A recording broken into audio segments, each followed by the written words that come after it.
there's this ton of opportunity, but you don't have the time to go after the right kind of business. So the most profitable and fun to deliver. So you really just take the work that comes in the door, and it's not exactly the best work, but it brings in the cash and it keeps the team busy. And hopefully gives you that bandwidth to be able to hire more and get past this mess. But maybe that pulls you back in to the day-to-day more because it's actually more custom work. And the client maybe is becoming this pain in the neck and really could be in this industry where you have to learn more. And so what ends up happening is you get pulled more in the day-to-day as you take on this ill-fitting work. So you have to work more on the business now. And you're really feeling stuck and just thinking like, man, there has got to be a better way. Is your current success putting a lot of demands on you? If you're good at what you do, and you are, then everyone wants you. But that's no way to scale. If you're delivering spectacular results, you should be commanding higher fees, working with only the best clients. Welcome to the Hands Off CEO podcast, where world-class agency owners and consultants learn how to fully monetize their expertise and scale profits by doing less. Here's your host, Mandi Ellefson. Hi, my name is Mandi Ellefson, host of the Hands Off CEO podcast. So I want to tell you a story about when my husband and I were engaged. So we were going to meet his parents. We were driving from college in Idaho, and we were driving all the way down to Las Vegas, where his parents lived at the time, where they were stationed for a military assignment. So here I am going to meet his parents for this first time. And we're driving my husband's car. The starter was broken on it. It was this little Nissan Sentra, little two-door Nissan Sentra, white. And it was such a clunker. We had to push start this car all the way to Las Vegas. And we got pretty good at push starting the car. We would park it on top of the hill, and we would just be able to pop the clutch and get it right back into gear. The time wasn't so good, though, is like when we were at a stoplight and it stalled, and maybe it was on a hill, but like the other way around, and we're like, what do we do? So I'd be in the driver's seat, ready to pop the clutch. My husband would be in the back. He'd be pushing the car, and we'd get it into gear. And it was really awkward. And Zach, one of our growth consultants on our team, he actually shared this story about how he had actually had to do that on his own. He'd had to push start his own car without another person's help. So here's the thing is that this is kind of like the place where a lot of consulting CEOs get stuck, where agency and consultants, the CEOs get stuck in this, what we call this entrapment cycle. There's this dynamic where you need to hire more experts to help you deliver the growth, but then you need more cash flow to be able to hire them. So you need more sales to generate more cash, but then you need more capacity to make sales without fear of quality slipping. And so there's this ton of opportunity, but you don't have the time to go after the right kind of business. So the most profitable and fun to deliver. So you really just take the work that comes in the door, and it's not exactly the best work, but it brings in the cash and it keeps the team busy.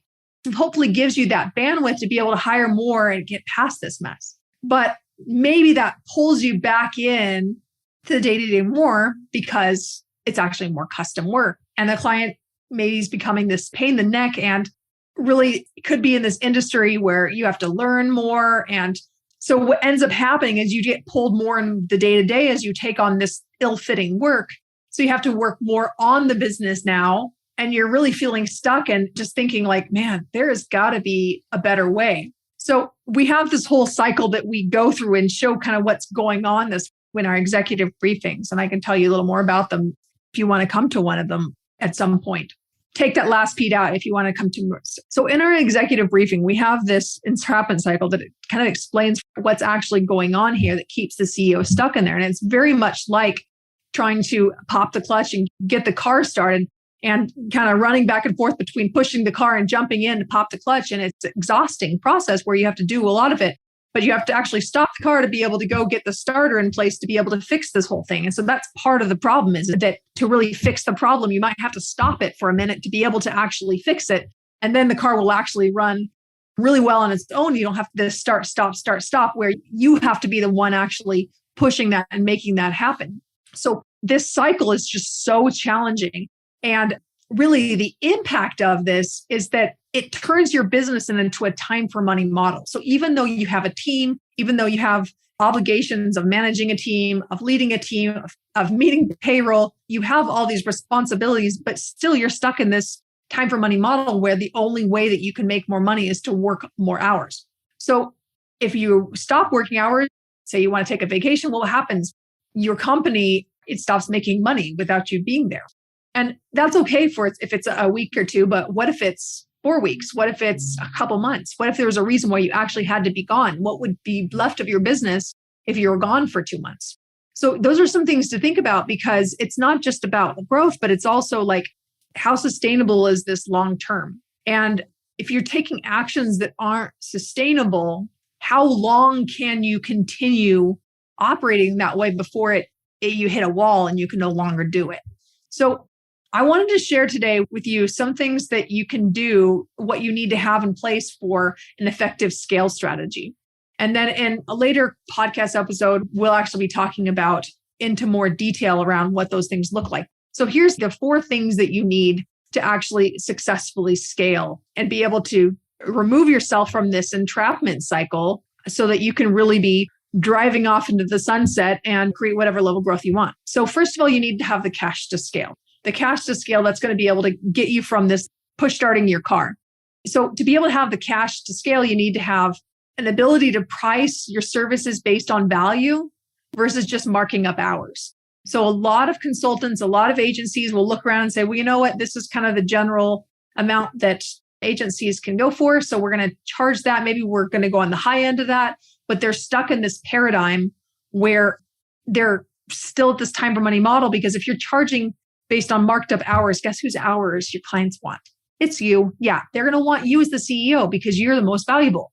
So that's why you're constantly going to continue to be pulled back in to the day-to-day. So you need to be able to get the cash to scale. You need to be able to move to value-based pricing to really be able to charge the full amount of what your service is really worth. And then what that will allow you to do is to be able to bring on a manager or train and develop your current manager to really take over the client management and the delivery and really leading the team and constantly improving the systems that are needed for fast growth. And their job really is to increase profits and to streamline your services and really just keep up with demands so that you can scale sustainably and really capitalize on all of these ample opportunities in your market. So in review, you need to have the cash to scale. You need to have value-based pricing. You need to have a manager who's going to take over all the day-to-day so you can really focus working on the business instead of in it. And then that team led by your manager is going to actually streamline, increase profits, and really help you meet those staff demands as you're continuing to increase quality. That's what ultimately allows you to capitalize on all of the opportunities in your marketplace. So those are those 4 things that you need to have for your scale strategy. If you would like to look at more details for what is it actually going to take to be able to put this in place in your company, I invite you to come to our next executive briefing. And in this executive briefing, we're going to walk through these 5 exits for how do you be able to remove yourself from the day-to-day so you can focus working on the business, and what should you actually be focusing on the business as the CEO. What is it going to take to be able to get to $100,000 a month in profits? And what will it really take to be able to lay the foundation to be able to scale to 8 figures and beyond? I hope you've enjoyed this episode of the Hands Off CEO podcast. I am your host, Mandi Ellefson, signing off.